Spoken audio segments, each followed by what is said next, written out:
capítulo 6, versículo 1 en adelante. Déjenme o permítanme, por favor, dar una pequeña introducción de 1 minuto en cuanto a esto que voy a compartir esta mañana. Ya llevamos más o menos 3 domingos hablando acerca de los fundamentos de la palabra de Dios, los rudimentos, los principios de la doctrina de Cristo. Y el fundamento que vamos a tocar hoy en día es muy importante. Quisiera, por favor, que le prestaran mucha atención. Mayra, ¿me trajiste la bolsa de dulces? Mayra, ¿me trajiste la bolsa de dulces? Porque yo les dije que como en estos días estamos estudiando la palabra de Dios, la tendencia a la enseñanza, ¿es en serio? ¿Sí? Ah, la tienes en tu carro. Bueno. Les dije que muchas veces cuando estamos enseñando, los hermanos tienen la tendencia a decirme siempre amén a todo lo que estoy diciendo. ¿Saben por qué, verdad? Porque estoy diciendo algo y están así.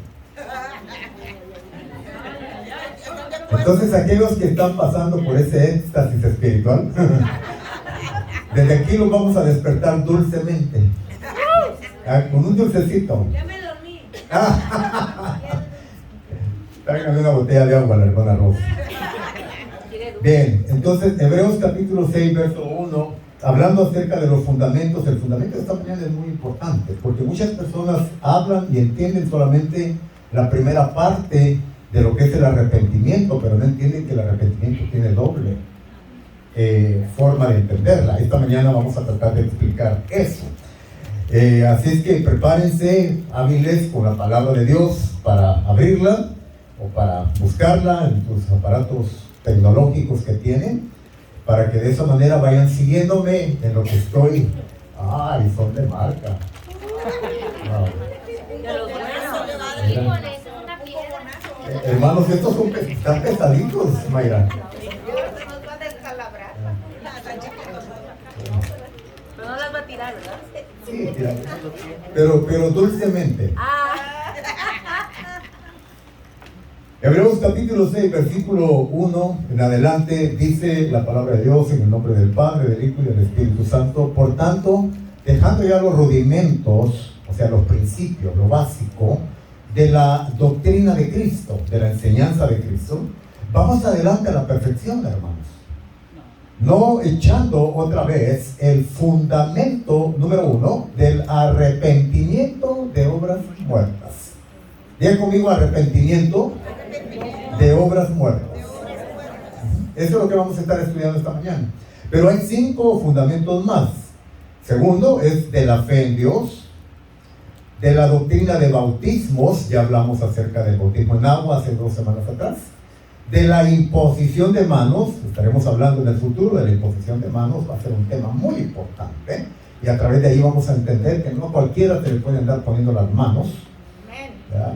Mucho menos ustedes, hermanas, en sus casas a sus maridos. De la imposición de manos, de la resurrección de los muertos. Fíjense, la resurrección de los muertos. ¿Dónde va la gente cuando muere? Vamos a estar estudiando eso. Ese es un fundamento de la doctrina de Cristo. Y por último vamos a estudiar, semanas futuras, el juicio eterno. ¡Aleluya! Ya lo enseñé un martes mientras compartíamos por las redes sociales. Y es un tema súper importante que la iglesia necesita entender. Y esto haremos si Dios en verdad lo permite. Y esto haremos si Dios en verdad lo permite. Amado Padre, te damos gracias este día por tu palabra. Te pedimos que nos ayudes, Señor, no solamente poderla recibir en nuestro intelecto natural, humano, pero que la podamos digerir con el Espíritu, Señor. Pedimos que tu Espíritu Santo, mientras yo enseñe, me dé la gracia para compartir y el favor para ser claro.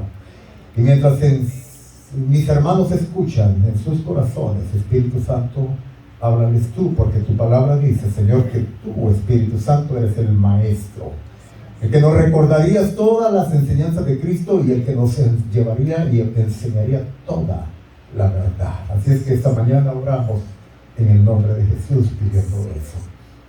Amén y amén. dejando los rudimentos, lo básico de la enseñanza de Cristo, no nos estanquemos. Vamos hacia adelante, hacia la madurez, lo que quiere decir perfección. Unas personas piensan que perfección habla de un estilo de vida donde nunca fallan, nunca pecan, donde entonces se frustran cuando fallan, se frustran cuando de alguna forma pues hacen algo indebido. Pero realmente la palabra perfecto, lo que significa en el original es desarrollo espiritual, madurez espiritual. Eso es lo que significa perfección. Ser santos, decía Jesús, y ser perfectos, maduros, desarrollados en la fe. Que cada día vayamos pareciéndonos más a nuestro modelo, que es nuestro Señor Jesucristo, que debe de ser nuestra meta diaria. O sea, nuestro estandarte y nuestro modelo a seguir no es el hombre, no es el pastor, fulano de tal, el evangelista, el profeta, ¿verdad? No, nuestro modelo a seguir es el Señor Jesucristo. ¿Cuántos dicen amén a eso? De la palabra puesto los ojos en Jesús, no en la hermana, el hermano más espiritual de la iglesia. Temprano te falla y entonces te frustras, te desafías. No en el pastor, no, en Jesús, porque Él es el autor y Él es el consumador de nuestra fe. Amén o no amén. Bien, entonces vamos adelante, puestos los ojos en Jesús, vamos adelante perfeccionándonos hacia la madurez en Cristo. ¿De qué manera? Bueno, estableciendo los fundamentos de la palabra de Dios, afirmando nuestra fe y nuestra vida en la palabra de Dios, enraizando nuestras vidas en la palabra de Dios, no en dogmas de hombres, no en filosofías huecas, no en filosofías vanas. Cuando Pablo va y predica a los corintios, le dice: no, yo no vengo a ustedes con palabras de humana sabiduría. No que vengo con ustedes, o vengo a ustedes, dice, con la palabra, el poder de la palabra de Dios. La palabra de Dios y la obediencia a la palabra de Dios genera un poder impresionante de cambio en nuestras vidas. ¿Cuándo? Cuando la obedecemos. El gran problema, lo hablaba la semana pasada, es que fundamentamos nuestras vidas, nuestras casas en arena movediza. Es decir, dogmas, ideas, sentimientos, pensamientos, emociones. Pero los cristianos no somos llamados a edificar nuestras vidas en arena movediza. Somos llamados a edificar nuestras vidas en la roca eterna, que es nuestro Señor y Salvador. Y Pedro dice en su primera carta, en el capítulo 3, piedra desechada por los hombres, la piedra angular, pero esa piedra todavía sigue viva. ¿Cuántos dicen amén? Y en Cristo es que estamos edificándonos, y en Cristo es que tenemos que fundamentarnos, y en Cristo es que tenemos que poner nuestra mirada. Bien, entonces cuando hablamos del arrepentimiento, tenemos que entender que la palabra de Dios dice el arrepentimiento de obras muertas. Dos clases de arrepentimiento. El primer arrepentimiento es cuando usted y yo somos pecadores, éramos pecadores, estábamos en el mundo. Alguien nos predicó el evangelio, las buenas nuevas de la salvación mediante la fe en Cristo. El Espíritu Santo tocó nuestro corazón, abrimos la puerta de nuestro corazón, Jesús entró a nuestra vida, hicimos nuestra confesión de fe en el Señor Jesús. Dijimos cosas como: yo te recibo, Jesús, como el Señor, como el Salvador de mi vida. Ese es el primer acto de arrepentimiento. Pero ahora, ese es el arrepentimiento del pecado que habíamos practicado hace un momento. El arrepentimiento del pecado original, el pecado adámico. Pero ahora, para los cristianos ya nacidos de nuevo, llenos del Espíritu Santo de Dios, hay un segundo arrepentimiento. Y este es el arrepentimiento de obras muertas. Este es el fundamento que tenemos que poner hoy en día. Arrepentimiento de obras muertas. Hay una versión que dice así. Dice: arrepentidos de todos aquellos hechos que les conducen a la muerte. Arrepentidos de aquellas acciones, decisiones, actos que nos están conduciendo a la muerte, y no solamente muerte física, pero muchos cristianos se están muriendo espiritualmente también. Por ejemplo, el practicar la Santa Cena sin el debido conocimiento de lo que está haciendo, sin discernir el cuerpo del Señor. Dice Pablo en 1 Corintios 11:23 en adelante, que juicio come y bebe para sí el participar de la mesa del Señor indignamente. Sí. Ese es un acto de muerte.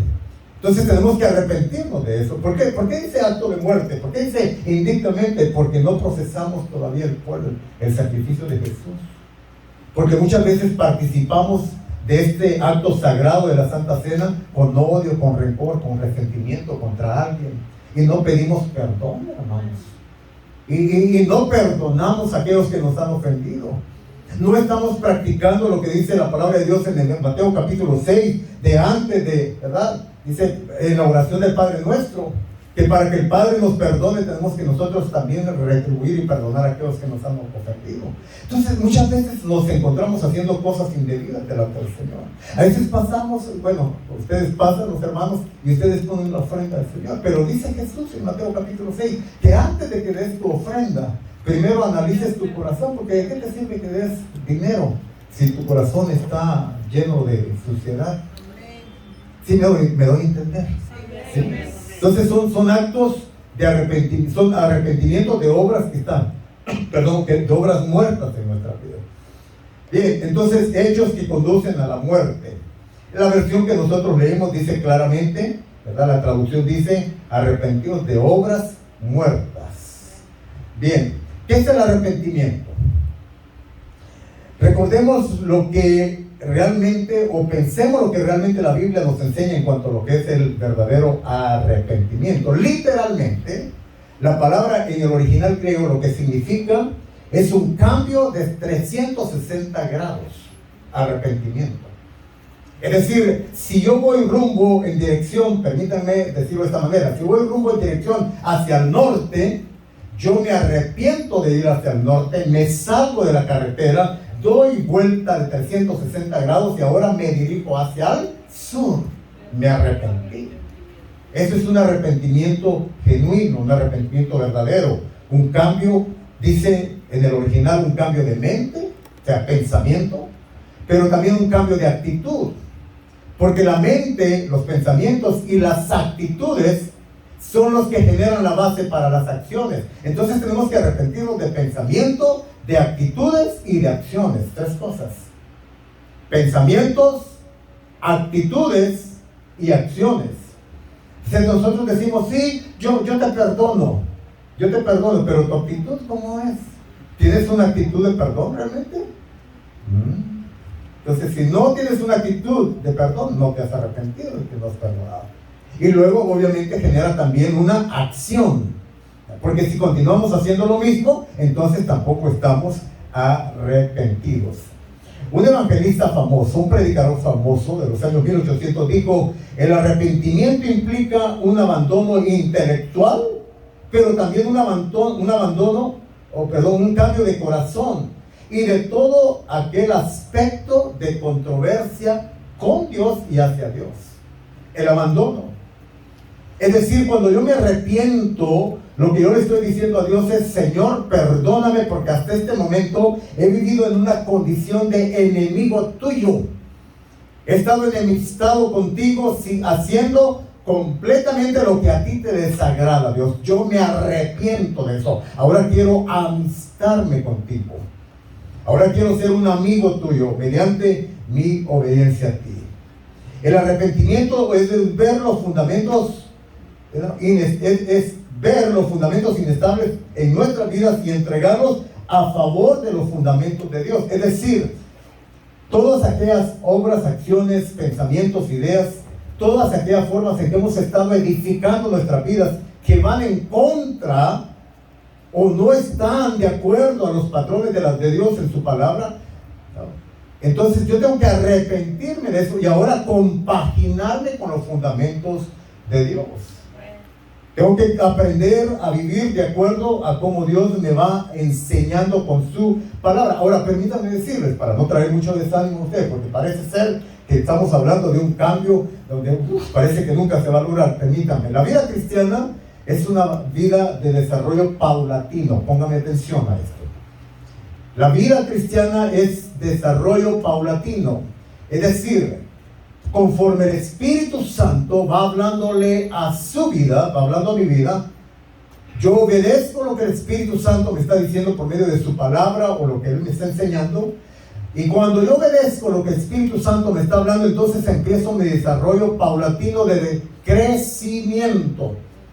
Ahora, no podemos esperar, por ejemplo, que un recién convertido, un recién bautizado, los de ayer, por ejemplo, pues ya los queramos tener en la universidad de la fe cristiana. Apenas están empezando. Entonces, obviamente Dios ve eso y Él espera, y Dios ve que el proceso del crecimiento de ellos tiene que ir obviamente en ascenso, pero es paulatino. Ahora, obviamente ustedes que somos un poquito más bigotones en la fe, es decir, tenemos más años, nos damos cuenta que tarde que temprano algunas veces fallamos. ¿Cuántos no fallan aquí? Levanten la mano. No, hermano, ¿no fallamos nunca? Ah, sí fallamos. Ay, no me había asustado, hermano. Sí. No, pero es que dije aquellos que no. Está bien. No han fallado. Ya me había asustado. La paleta. No, todavía no. Todavía no se la gana. Entendemos entonces que Dios es un Dios que está trabajando en nuestra vida. Y Él está perfeccionando. Me gusta como le decía un pastor amigo. Dice, somos masa extraída de un mundo pecador. Porque Dios nos sacó. Dice el Salmo, del pozo cenagoso, del lodo de pecado. Veníamos arrastrados por el pecado, por el mundo, todo sucio.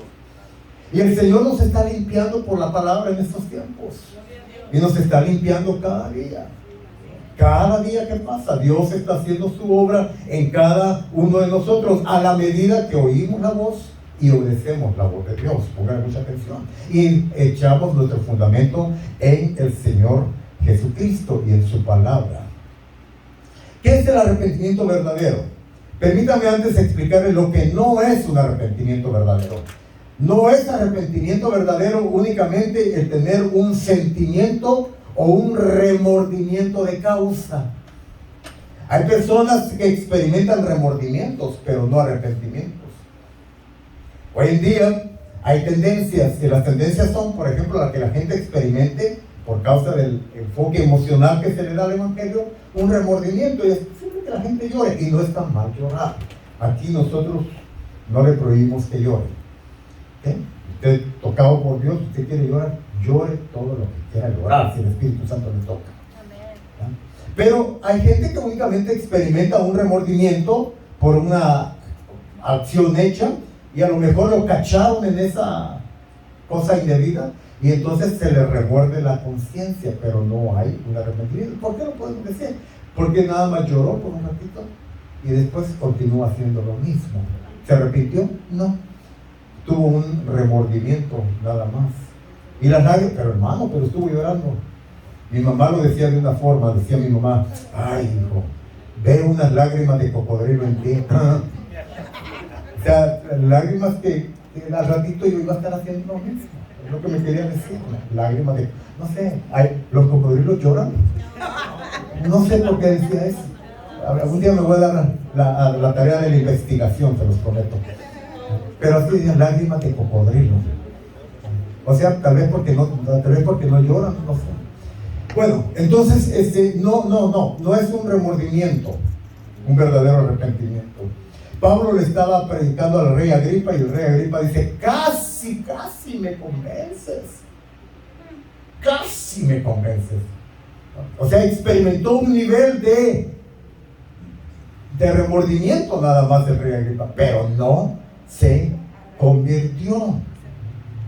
Entonces, si el arrepentimiento no es un remordimiento, ¿qué es el arrepentimiento? El verdadero arrepentimiento empieza en primer lugar cuando el Espíritu Santo convicta nuestro corazón por algún acto, acción o pensamiento. Es decir, el Espíritu Santo es el que te señala eso que estás pensando, eso que estoy diciendo, eso que estamos haciendo. No es del hombre. Por favor, aprendamos de esto, por el amor de Dios. No tratemos de generar cambios nosotros en la gente, mis amados hermanos. Mamás, papás, no traten de generar cambios en sus hijos. Les van a cerrar el corazón. Mejor oren que el Espíritu Santo traiga convicción a sus vidas. Señora, no trate de cambiar a su marido. Deje que sea el Espíritu Santo el que le hable y lo transforme y lo cambie. Caballero, no trate de cambiar a su mujer, no la va a cambiar usted. El único que la puede transformar y cambiar es el Espíritu Santo. ¿Cuándo? Cuando el Espíritu Santo habla, ay, ay, ay. Ay, ay, ay. Les platico un testimonio muy rapidito.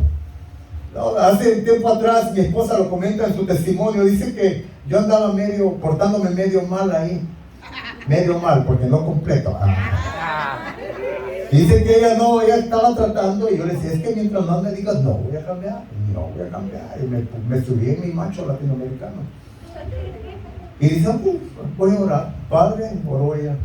Él es tu hijo, encárgate tú de él. No, hermanos, minutos habían pasado y cuando iba a orar, ya fuiste a pedirle perdón a tu esposa. Ella no me pudo cambiar, pero cuando iba a orar, ¿de qué me sirve orar? No iban a pasar mis oraciones del pecho si no pedía perdón. Ahora, mi responsabilidad es pedir perdón. Si ella me perdona, ella es responsabilidad de ella, ¿no? Pero esa es la responsabilidad de mí. Si el Espíritu Santo me habla y se te equivocaste, hay que ir y pedir perdón. Entonces es el Espíritu Santo el que hace la obra. ¿Cuántos dicen amén a esto? El que convicta, el que redarguye. Cuando el Espíritu Santo habla, y te muestra todo lo que estás haciendo, ahí es donde te dan ganas de enterrarte y meterte debajo de tierra. No, Señor, porque el Espíritu te está mostrando. Como cuando el Señor trató con la vida de su profeta en el capítulo 6 del libro de Isaías. Era profeta el hombre de Dios, ¿no? Y el Espíritu de Dios empezó a trabajar con él. ¿Y sabe dónde le señaló su primer falta Dios al profeta? La lengua. ¿Por qué? Porque la lengua es con la que él usaba para su ministerio, y fue donde Dios empezó a trabajar con este hombre. ¿Y qué pidió? Que vinieran carbones encendidos a quemar su lengua. ¿Por qué? Porque el Espíritu de Dios le mostró la santidad de Dios. Y cuando alguien se ve con la santidad de Dios, ahí es donde uno reconoce su pecado, hermanos. Esa es la convicción del Espíritu Santo. Número 2. El verdadero arrepentimiento implica, una vez que haya habido convicción de pecado, una confesión de pecado. Es decir, yo tengo que declarar mi pecado. Dice el Salmo 32:5, mi pecado te declaré. Si confesares tu pecado. O sea, hay que confesar, hay que decir, no, Dios sabe cuál es mi pecado, Él ya lo conoce, yo no voy a decir nada. No, la Biblia dice, fundamento de vida para nuestra vida, la Biblia dice que hay que confesar nuestros pecados. ¿A quién? ¿Al hombre? No. Se le confiesan a Dios. Se le confiesan a Dios. No. Ese es el mandamiento de la palabra. ¿Quién perdona pecados? ¿El hombre puede perdonar pecados? En el dogma de la religión tradicional confesábamos nuestros pecados todos los domingos, ¿verdad? ¿Se acuerdan? Cuando nos metían en una cosa así y nos hincaban ahí, nos cerraban con una cortinita, y ahí estaba un señor detrás, no sé, a lo mejor estaba hasta mascando chicles, y atención, a lo mejor me ponía. Pero ahí estaba yo diciéndole todas mis cosas. Y luego a la siguiente semana volvía y hacía lo mismo. Porque le estaba confesando mis pecados al hombre. Pero ¿quién perdona pecados? ¡Aleluya! ¡Amén! Dios es el que perdona pecados. Y cuando le confiesas tu pecado a Dios con todo tu corazón, ¿sabe lo que Él hace? En primer lugar, Él te perdona. En segundo lugar, Él te limpia. Y te quita esa carga de conciencia. Y te quita esa carga pesada que el pecado genera emocionalmente en nuestra vida, y espiritualmente. Y sabes, es cuando entonces podemos vivir libremente. Confesión de pecado implica un cambio total de actitud. Una buena voluntad de abandonar el pecado. Acompáñenme por favor a Proverbios, el capítulo 28. Vamos a empezar ya a estudiar la palabra de Dios. Proverbios capítulo 28.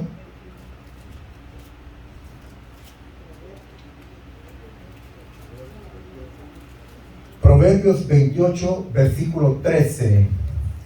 El que encubre sus pecados no prosperará, mas el que los confiesa y se aparta alcanzará misericordia. Oiga esto, lo interpretamos.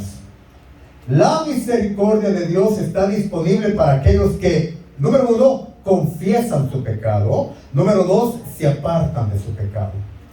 Si no hay confesión, y no hay apartamiento de pecado, entonces, ¿cómo podemos aplicar misericordia de Dios? Compasión de Dios no se termina, pero la misericordia se aplica. La misericordia genera cambios. La misericordia genera limpieza, purificación. Hay gente que viene o entra a las iglesias y así como entraron, así salen. ¿Saben por qué? Porque no se arrepienten, porque no confiesan su pecado a Dios. La bendición de la confesión y el apartarse del pecado está en que genera y realiza ya lo dije, una conciencia limpia. ¿Saben una de las cosas que primero debemos de hacer cuando entramos a la casa de Dios, por ejemplo? Desde que nomás entra, una vez que saludes más, si es posible, ni saludes, venga una vez directo a su silla, ahí póstrese, adore y empiece a pedirle a Dios que le limpie y le perdone sus pecados cometidos. Para que cuando empiece la alabanza y la adoración, usted tenga libertad de alzar sus brazos, de adorar al Señor, que no haya conciencia de pecado que le redarguya. Mucha gente no puede alabar, no puede adorar, porque traen conciencias, ¿no?, llenas de confusión, de pecado, de culpabilidad, de condenación. Y el diablo, que es astuto, la Biblia dice que él es el acusador de los hermanos. Cuando usted quiere levantar sus manos, dice: hipócrita, hasta ahorita sí quiere levantar todo. Dice: mira cómo te portaste esta semana. Por eso hay que limpiar nuestras conciencias, dice la palabra de Dios, en el lavacro del agua, que es la palabra de Dios. ¿Cuántos dicen amén a eso?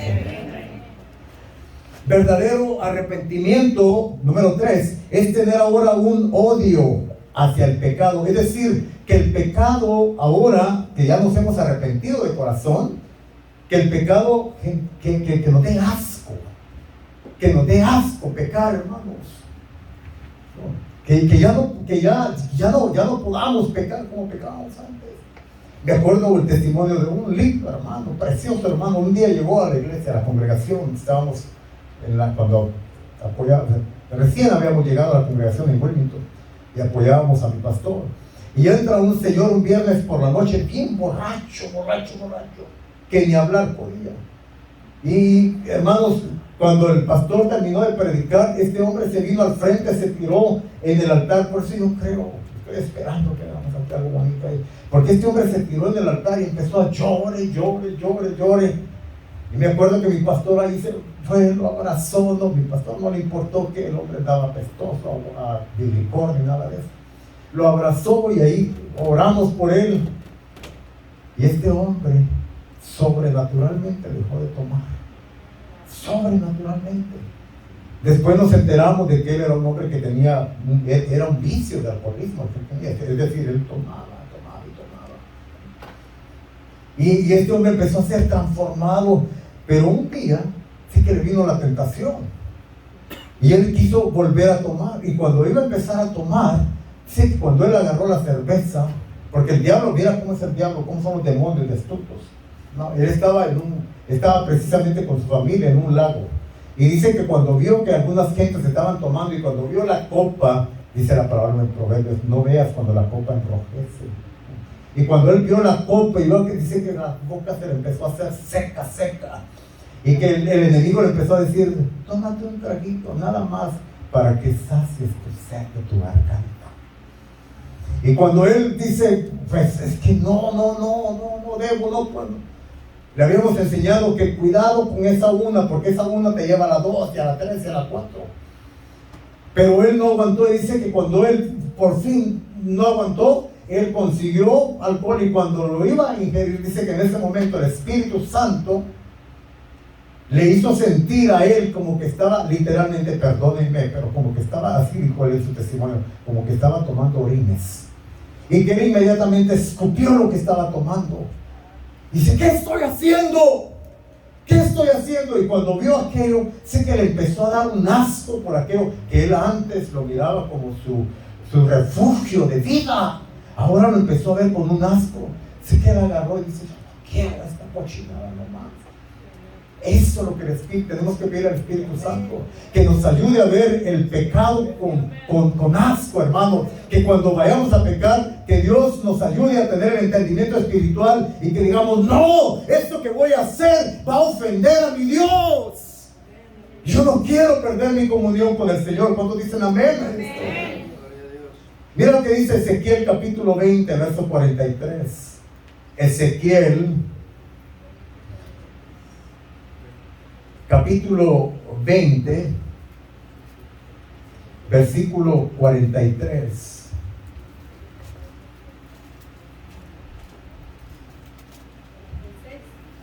Ezequiel 20,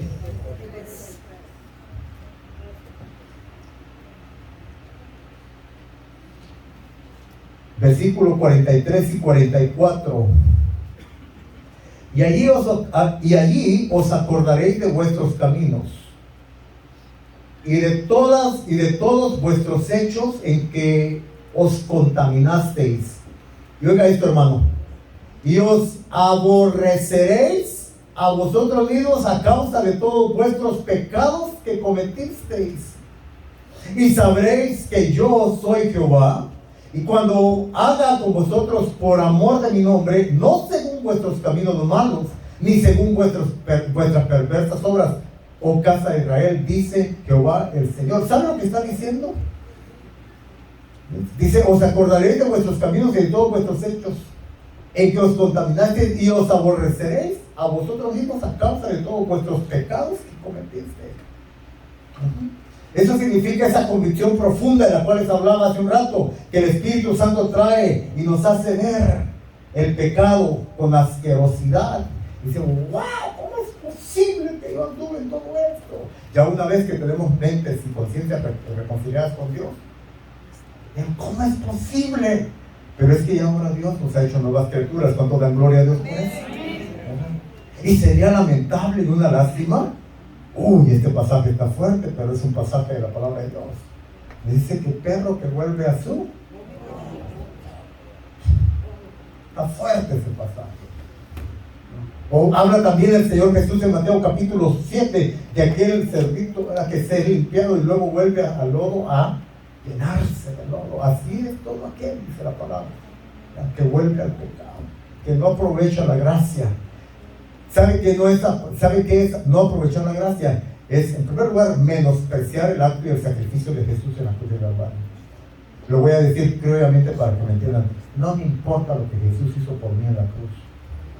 No valoro, no me importa que a Jesús le hayan puesto clavos en sus manos, en sus pies, que le hayan puesto la corona de espinas, que lo hayan golpeado, que lo hayan latigado, que le hayan hecho todo lo que le hicieron. No me importa. Eso es menospreciar el sacrificio de la cruz. Eso es menospreciar el amor de Dios, porque la Biblia dice que de tal manera amó Dios al mundo que dio a su Hijo unigénito. Cuando Jesús moría en la cruz, ese era el amor de Dios al mundo, diciéndole cuánto Dios nos ama. Pero cuando Dios nos perdona de nuestros pecados, nos limpia con la sangre de Cristo, pero volvemos nuevamente a ensuciarnos, es decir, volvemos a la condición de vida. No es que no tenemos alguna falta, no, es que volvemos a la condición de vida de nuestra vida pasada. Estamos menospreciando el amor de Dios, menospreciando el sacrificio de Jesús y diciendo, lo que tú hiciste, Jesús, no me importa. El escritor de Hebreos dice que eso es pisotear la sangre de Cristo. ¿Sabe lo que es pisotear? La sangre de Cristo la pisoteamos cuando volvemos a nuestra vida pasada y no aprovechamos la gracia del Señor. Y número 4, verdadero arrepentimiento implica una restitución de pecado. Restitución. Acompáñenme a Lucas capítulo 19, por favor. Este pasaje es muy importante. Lucas, bueno, toda la palabra de Dios es importante, pero oiga lo que dice este pasaje. Lucas capítulo 19, versículo 8. Entonces Zaqueo, puesto en pie, dijo al Señor: he aquí, Señor, la mitad de mis bienes doy a los pobres. Y si en algo he defraudado a alguien, se lo devuelvo cuadruplicado. ¿Qué estaba diciendo Zaqueo? Estaba diciendo, no solamente me arrepiento, no solamente confieso, no solamente limpio mi culpabilidad a través de mi confesión, Pero ahora, si he ofendido, si he dañado, si he herido, si le he quitado a alguien injustamente, voy a restituir el daño que le hice a la otra persona. Hay gente cristiana en las iglesias que todavía no restituye. Hay papás que necesitan restituir a sus hijos, porque nunca le has pedido perdón de cómo lo tratabas antes de ser cristiano. Hay mamás que necesitan pedir perdón a sus hijos y a hijas, porque nunca le has pedido perdón de la manera en que le trataste antes de ser cristiano. Hay esposos que necesitan restituir a su mujer, mujeres que necesitan restituir a sus esposos. Y hay que pedir perdón, hay que confesar. Y si a alguien le hicimos daño, y si no está presente, hermano, si no está presente, si ya la persona partió con el Señor y nunca le perdonó, nunca le pidió perdón, escriba una carta. Escriba una carta hacia esa persona y usted allí perdone si necesita perdonar. Nunca me voy a olvidar de aquella jovencita de 19 años que llegó una vez buscando sanidad para su alma. Y el gran dolor que ella llevaba es que uno de sus tíos más cercanos la había violado. Esto suele suceder en las familias. Su tío más cercano la había violado. Resulta que el tío, él cayó en pandillas y en una de esas pleitos de calle, ahí lo mataron. Pero la jovencita, ya ahora en Cristo, tenía todavía mucho dolor contra el tío. Y dice, ¿ahora cómo lo perdono si ya no está? No, sí lo puedes perdonar. Y me acuerdo que le dijimos, escribe una carta. Y hace una carta.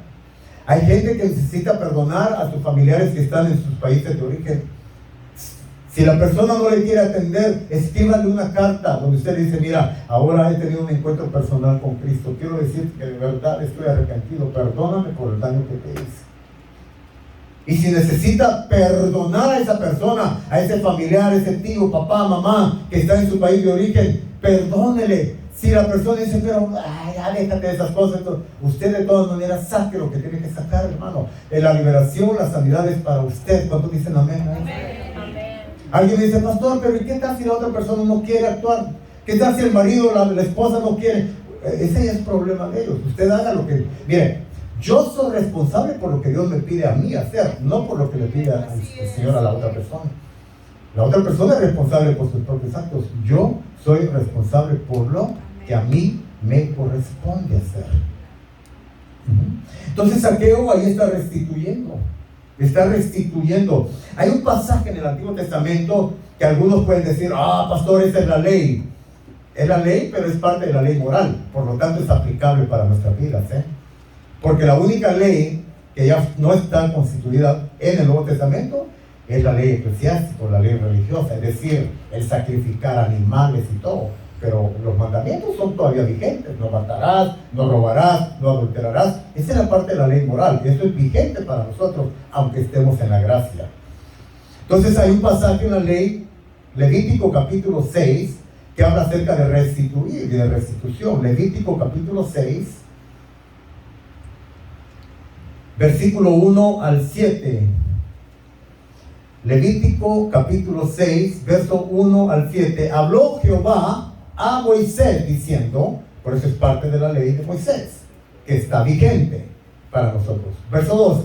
Cuando una persona pecare e hiciere prevaricación contra Jehová, y negare a su prójimo lo encomendado, o dejado en su mano, o bien robare o calumniare a su prójimo, o habiendo hallado lo perdido después lo negare, y jurare en falso, y en alguna de todas aquellas cosas en que suele pecar el hombre, entonces, verso 4, entonces, habiendo pecado y ofendido, restituirá aquello que robó, o el daño de la calumnia, o el depósito que se le encomendó, o lo perdió, o que halló, o todo aquello sobre lo que hubiere jurado falsamente, lo restituirá por entero a aquel a quien pertenece, y añadirá a ello la quinta parte en el día de su expiación. Y para expiación de su culpa traerá a Jehová un carnero sin defecto de los rebaños, conforme a tu estimación, y lo dará el sacerdote para la expiación. El verso 6 ya nosotros no lo hacemos. Pero ahora, ¿por qué? Porque ya nuestro Cordero inmolado, que es Cristo Jesús, aleluya, ¿verdad? Él es nuestro Cordero. Entonces, pero los primeros versículos del 1 al 5 son aplicables. Entonces, si alguno de nosotros hemos cometido alguna falta, donde de alguna manera, de alguna forma hemos hecho daño, tal vez hemos ultrajado, hemos ofendido, tal vez hemos chismeado contra alguien, hemos murmurado contra alguien, tenga el valor como cristiano de ir a decir a la persona, ¿sabes qué? Quiero que pedirte perdón porque yo hablé mal de ti. Hablé mal de ti porque estaba enojado contigo y te quería hacer daño.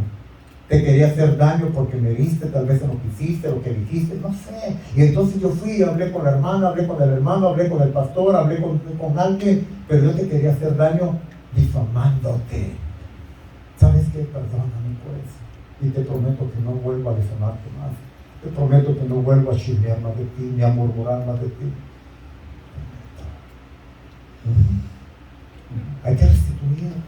Si tuviste el valor para hablar de alguien a sus espaldas, que es tu hermano en la fe, ahora ten el valor para ir y decirle también lo que hiciste y pedirle perdón con humildad, decirle perdóname hermano, perdóname hermana, perdóname, con humildad al corazón. Y el Señor se encarga entonces de limpiar, de purificar, de perdonar.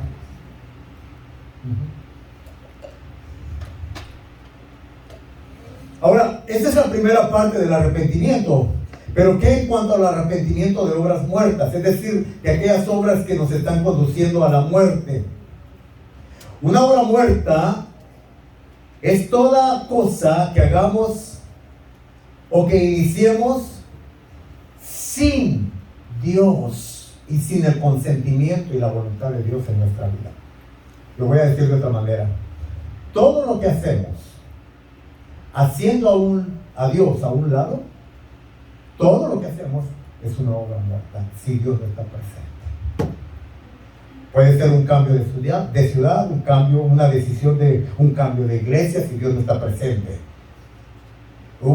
No sé, un cambio de trabajo, o todo aquello donde, es más, lo voy a decir de otra forma, cuando tú, hermano, cuando yo hacemos una decisión, oramos, consultamos a Dios, le pedimos a Dios que nos revele su voluntad. Señor, ¿está bien lo que quiero hacer? Cuando inicias una relación sentimental, pide la dirección de Dios. Cuando te vas a casar, pide la dirección de Dios.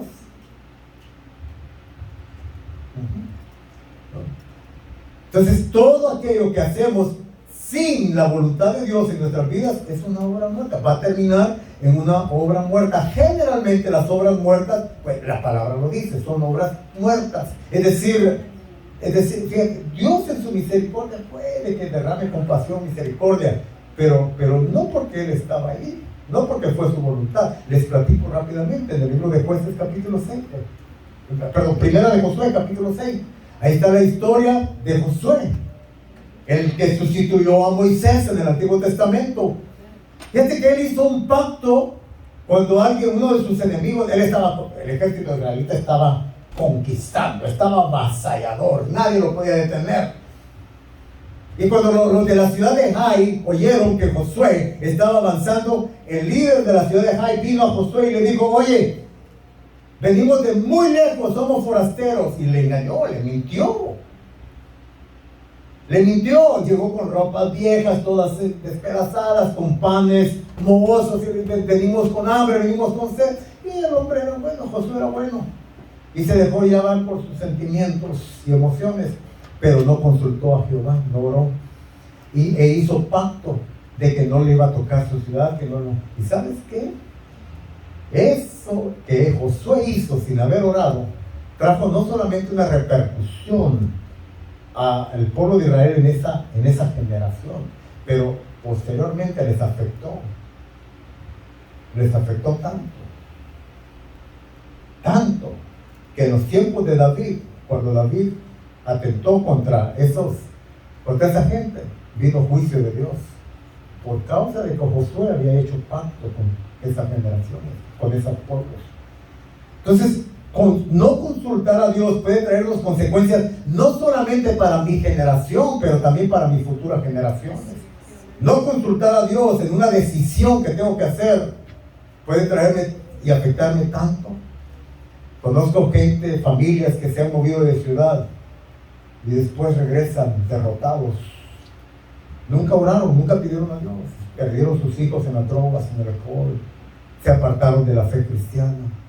Se fueron en busca tal vez del sueño americano. Pero lo que encontraron fue desgracia para sus vidas. A lo mejor sí hallaron buen trabajo, pero el trabajo a lo mejor les hizo que no tuvieran tiempo para su familia. Divorcio, hijos abandonados, etcétera, etcétera. No, hay que tener cuidado con la cuestión de las obras muertas. Todo lo que hacemos sin el consentimiento de Dios es una obra muerta. Gálatas capítulo 5, verso 19 al 21. Primera de Juan capítulo 3, versículo 8. Dice que inclusive hasta incluye la asistencia a la iglesia y pasar por todas las formas y las ceremonias tradicionales para merecer la sonrisa o el favor de Dios. Pero si Cristo no está presente, hay gente que está tratando de agradar a Dios por sus buenas obras. Esa es una obra muerta. A mí me da mucha pena, porque veo gente muy sincera. Veo gente muy sincera en las cuestiones de la fe, de la religión. Veo gente sincera, por ejemplo, los días de Semana Santa. Yo veo gente sincera, muy genuina. Lo están haciendo de corazón, lo hacen de corazón. Pero los veo arrodillados, caminando, digo, de rodillas, con sus rodillas ensangrentadas. En países como las Filipinas, gente lo hace sincero. Sinceros, hombres se crucifican o los crucifican, o los se flagelan y sangran. Y piensan que de esa manera están agradando a Dios. Piensan que de esa manera están satisfaciendo el corazón de Dios. ¿Sabes cuál es el único sacrificio que el Padre acepta? El sacrificio de su Hijo. Todo tu sacrificio o mis sacrificios fuera del sacrificio de Cristo son como trapos de inmundicia delante de los ojos de Dios. Entonces, cuando nos presentamos delante de la presencia de Dios, Dios no te pregunta, a ver, ¿cuántas obras buenas hiciste hoy? O sea, está bien hacer buenas obras. Está bien darle de comer a los pobres. Está bien compartir de lo que Dios te ha dado con los que padecen necesidad. Todo eso está bien, pero Cristo tiene que estar presente en todo eso. Cristo tiene que estar presente, porque cuando vamos delante de Dios, Él no dice, a ver, pásale por favor, sí, mira, bienvenido, porque hiciste buenas obras, porque le dabas de comer a todas las viudas y los pobres, tienes el cielo ganado. No, Señor, de acuerdo a la palabra de Dios, no se gana el cielo por medio de las buenas obras, así, únicamente mediante el sacrificio de nuestro Señor y Salvador Jesucristo. Efesios capítulo 2, versículo 8 y 9. Porque por gracia sois salvos, esto es de Dios, no es de vosotros, es un don, es un regalo, no por obras, para que, oiga esto, para que no tomes la gloria para ti. Esa es la palabra, para que no te vanagloríes. ¿Qué es vanagloriarse? Vanagloriarse es tomar la gloria que le corresponde a Dios y hacerla mía. Eso es algo vano. Por eso dice vanagloria. La Biblia dice que Dios no comparte su gloria con nadie. Hay gente que quiere ser más bueno que Dios. No se puede. 1 Timoteo capítulo 1 verso 9, Tito capítulo 3 verso 5. Todo esto habla acerca de las obras muertas. Obras muertas, número 2, es todo lo que está vacío. Vacío de Dios, vacío de su presencia, vacío, oiga esto, de la dirección del Espíritu Santo en nuestra vida. Eso es una obra muerta. Me bendice mucho cuando leo Juan capítulo 14, Juan capítulo 16, porque Jesús nos dijo, hey, atención, no los voy a dejar huérfanos. ¿Sabe qué es huérfano? O sea, un hijo abandonado, un hijo sin papá y sin mamá. Ese es un huérfano. ¿Sabes a dónde están destinados los huérfanos? A los orfanatorios. Ahí tienen que ser cuidados y tienen que ser alimentados por otras personas que no son sus padres. Pero Jesús dijo, no, yo no los voy a dejar en el orfanato de esta vida, en el mundo. Yo los voy a dejar y les voy a dar otro consolador. Oh, gloria a Dios. Es que cuando Jesús estaba aquí en la tierra, Él era el consolador. Cuando los discípulos tuvieron miedo, cuando aquella tormenta azotaba la barca, ahí estaba Jesús presente, ¿sí o no? Pero ahora Jesús ya no está. Jesús está sentado a la diestra del trono de la majestad. Pero Él dijo, pero no se van a quedar solos, no se van a quedar abandonados, no se van a quedar huérfanos. Les voy a dar otro consolador, el cual estará con vosotros y en vosotros, el Espíritu Santo. El Espíritu Santo es el que nos guía toda la verdad. El Espíritu Santo es el que nos recuerda las palabras de Jesús. El Espíritu Santo es el que nos va marcando las pautas a seguir.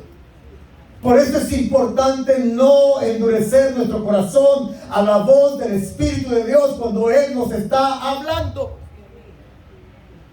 Que la palabra de Dios en el libro de Hebreos: no endurezcáis vuestros corazones como la endurecieron vuestros padres en el Antiguo Testamento, donde dice, oiga esto, hermano, donde ofendieron a mi Santo Espíritu. Lo ofendieron, ¿por qué? Porque el Espíritu Santo hablaba. Y cuando el Espíritu Santo habla, hay que oír y hay que obedecer. Diga conmigo: obedecer la voz del Espíritu de Dios.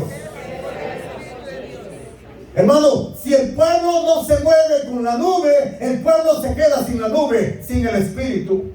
Si el pueblo no se ampara a la presencia de esa columna de fuego en el Antiguo Testamento, el pueblo se queda sin la presencia de la Shekinah de Dios. ¿Qué es la Shekinah de Dios? La gloria pura de Dios. Hay gente que quiere experimentar la gloria de Dios, pero no quiere vivir en la gloria de Dios. ¿Por qué? Porque no queremos oír la voz del Espíritu Santo. Queremos al Espíritu en las sensaciones, emociones, nada más. Pero no queremos al Espíritu en el fruto y en el carácter que quiere generar. Queremos los dones del Espíritu, pero no queremos el carácter del Espíritu.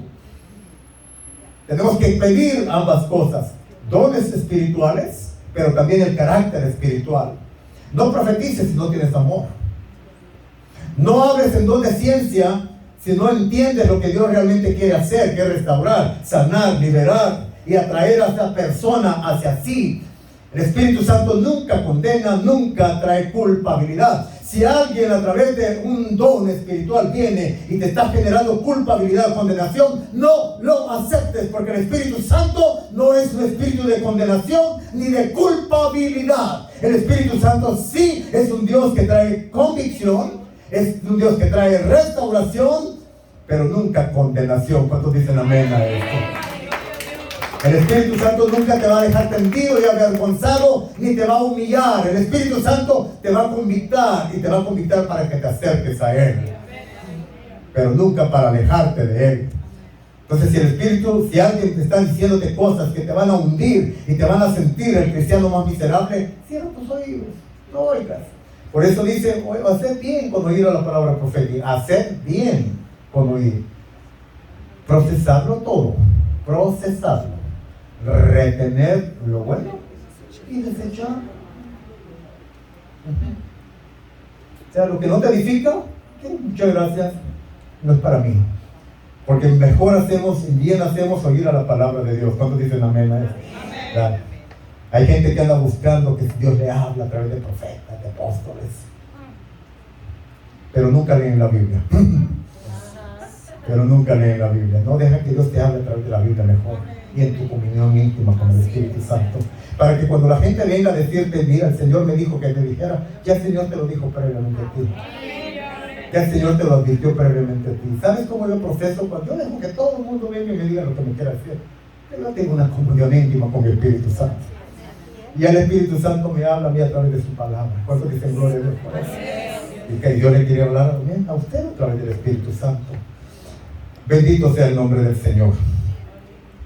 Todo lo que está vacío, todo lo que tiene ausencia de la presencia del Espíritu Santo, y todo lo que hacemos sin la presencia del Espíritu Santo, es una obra muerta. Fíjate, la iglesia en Sardis, estoy terminando ya. La iglesia en Sardis, que tenía la reputación de tener vida, pero realmente estaba muerto. ¿Por qué? Apocalipsis capítulo 3, verso 1 y 2. Tenéis fama, que tienen vida, tienen fama. Tal vez se quedaron con los actos y las acciones del Espíritu, pero ya ahora ya el Espíritu no estaba ahí. El sacerdote Elí en el Antiguo Testamento ya se quedó sin visión, ya no había visión de Dios, ya no había palabra de Dios, pero todavía tenía ministerio. ¿Saben lo que Dios hace muchas veces? Dios deja el ministerio. Muchas veces Dios es un Dios soberano. Y uno no le puede decir, a ver Dios, mira, ¿por qué no le quitas el ministerio al sacerdote Elí? Ya está muy viejo, ya no te oye, ya no camina contigo, quítaselo Dios. No, Dios le dejó el ministerio, pero ¿sabe lo que Dios hizo?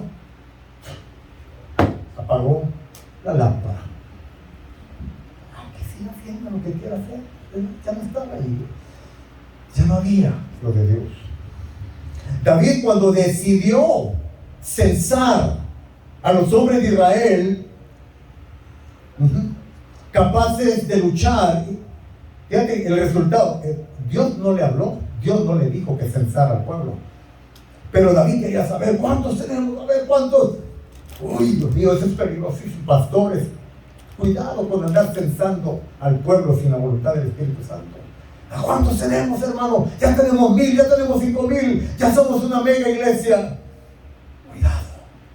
¿Sabes cuántas personas murieron por una decisión muerta de David? 70,000 personas.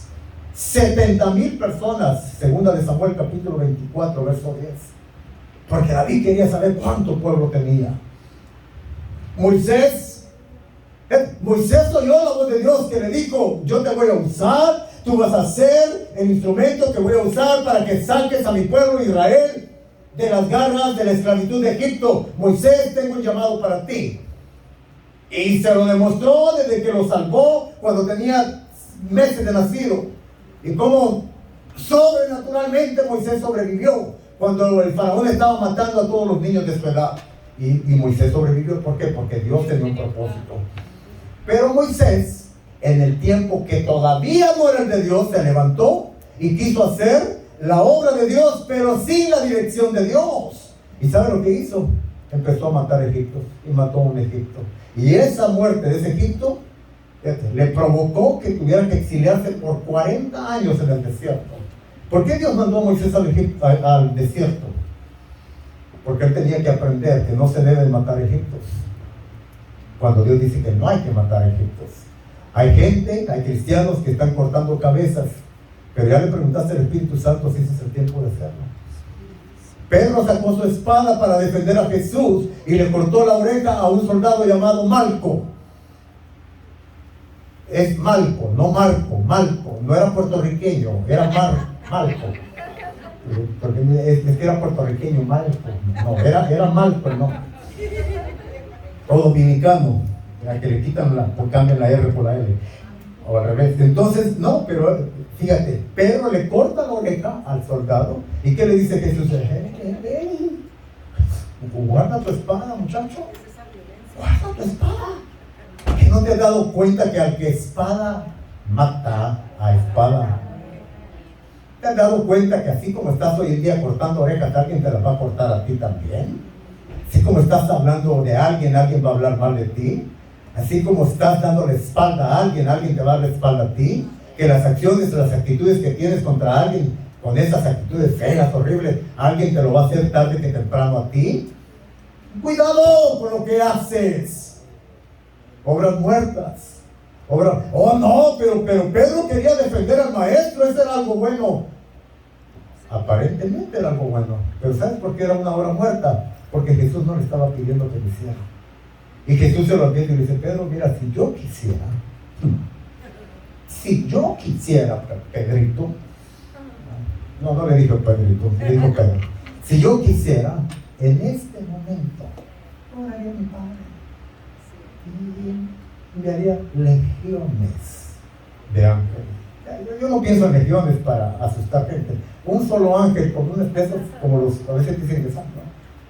Un solo ángel con una espada que saque, ahí caen todos los soldados de rodillas. ¿Sí o no? ¿Necesitaba Jesús la ayuda de Pedro? No lo necesitaba. Entonces es una obra muerta. ¿Cuántas veces estamos haciendo obras muertas? No vayas donde Dios te dice que no vayas. No digas cuando Dios te dice que no hay que decir. Pero es que tenemos que hacer algo, hermano. Tenemos que movilizarlo. ¿Ya Dios habló? ¿Ya Dios lo dijo? Mira, es muy difícil. A ver, los pastores somos sometidos a veces a tanta presión del pueblo. Porque a veces el pueblo quiere que hagamos lo que el pueblo quiere. Y a veces uno dice: ¿pero qué hago? Dios no me lo está hablando, no me lo está diciendo. Pero es que, pastor, hay que hacer esto, hay que hacer algo. No hay, falta esto, no hay visión, pastor. bien difícil a veces. Y muchas veces los pastores empiezan a hacer cosas que Dios dice que no hay que hacer, y el resultado es que es una obra muerta. Hay hermanos haciendo decisiones, obras muertas. Obras muertas. Cierro con esto. ¿Cómo puedo entender, fundamentar mi vida en este hermoso fundamento? ¿Verdad? ¿Cómo puedo cimentar mi vida en este cimiento del arrepentimiento de las obras muertas? Lo voy a sintetizar en 3 formas. Número uno, por favor, hermanos, cállense. Número 1, ¿no? Si Dios te habla, si el Espíritu Santo te habla, obedécele. Número 1, obedécele. Es decir, sintetizo, mantén una comunión fresca con el Espíritu Santo. Mantén una comunión fresca con el Espíritu Santo. 2 Corintios capítulo 13, el último versículo 16 dice: la gracia del Señor Jesucristo, el amor de Dios Padre y la comunión del Espíritu sea con vosotros. La gracia para la salvación en Cristo Jesús, por gracia sois salvos. El amor de Dios Padre, porque de tal manera amó Dios al mundo. Pero la comunión es con el Espíritu Santo. Comunión, koinonia, que implica no solamente una relación de amistad superficial con el Espíritu Santo. Hola Espíritu Santo, ¿qué tal? ¿Cómo estás? Chao, bye, adiós. Ya me tocaste, ya lloré un poquito, ya me voy, adiós Espíritu Santo. No. Comuniones con el Espíritu, comunión, koinonia. Comunión en la palabra original griega implica oiga esto, en primer lugar, un descubrimiento y una desnudez de mis pensamientos, de mis sentimientos, de mis emociones y mi voluntad. Es decir, en la comunión con el Espíritu Santo yo estoy desnudo, no le oculto nada. En la comunión con el Espíritu Santo no puedo esconder absolutamente nada. Él lo ve todo. Él lo ve todo. Hebreos capítulo 4, versículo 16. Que nadie se puede esconder de los ojos de aquel a quien tenemos que rendir cuentas. En esa comunión íntima con el Espíritu Santo estamos fundamentando, en esa relación íntima con el Espíritu Santo, estamos fundamentando uno de los principios más importantes. Porque nos estamos exponiendo a que el Espíritu Santo empiece a tratar con nuestras vidas, empiece a trabajar en nuestro corazón, empiece a desnudar aquellas cosas. Dice la palabra de Dios: engañoso es el corazón, más que todas las cosas, ¿quién lo conocerá? A veces tú piensas, yo pienso que estoy bien delante de Dios. Yo pienso que no necesito que Dios me redargüe en nada, porque estoy bien. Exponte a la presencia del Espíritu Santo a ver cómo sabes. Dile: Espíritu Santo, analiza mi corazón, a ver cómo estoy de verdad. David decía, ¿sabes cuál era la bendición de David? David era un hombre conforme al corazón de Dios. No porque no pecaba, David era un pecador, hizo cosas horribles David. Pero ¿sabes por qué era un hombre conforme al corazón de Dios? Porque era un hombre que amaba la presencia del Espíritu Santo. Porque era un hombre que amaba la presencia de Dios.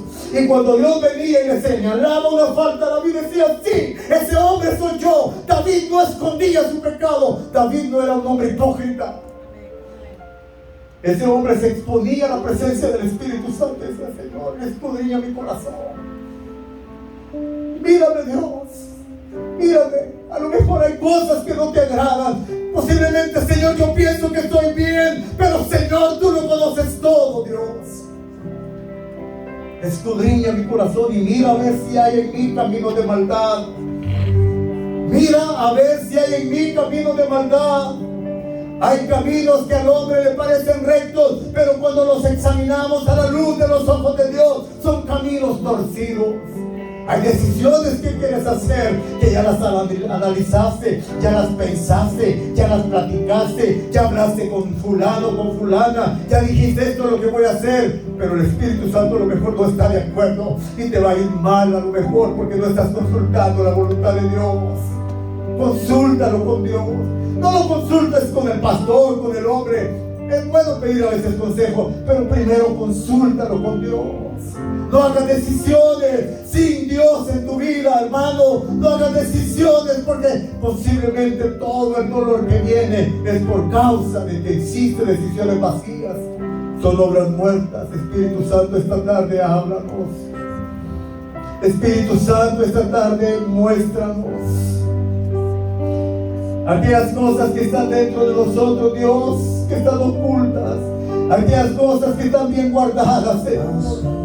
A veces hay resentimiento, hay amargura, hay dolor, hay rechazo, hay odio, hay tristeza. Y alguien te pregunta, ¿cómo estás? No, estoy bien. No, no estás bien.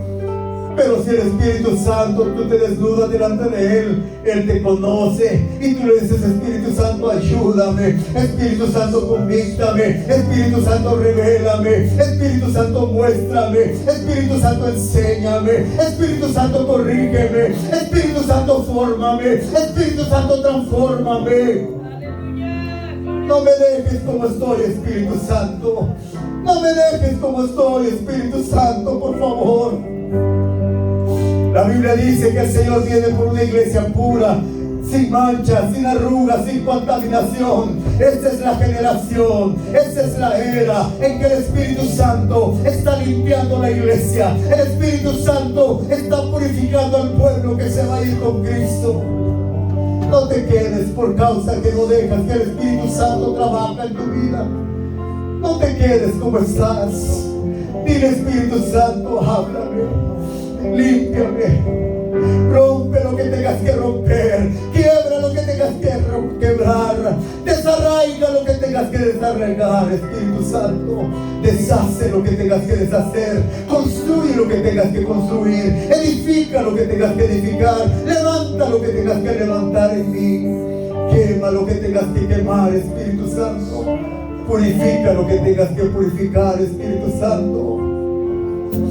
Oh, hay tantas cosas en la mente, en el corazón.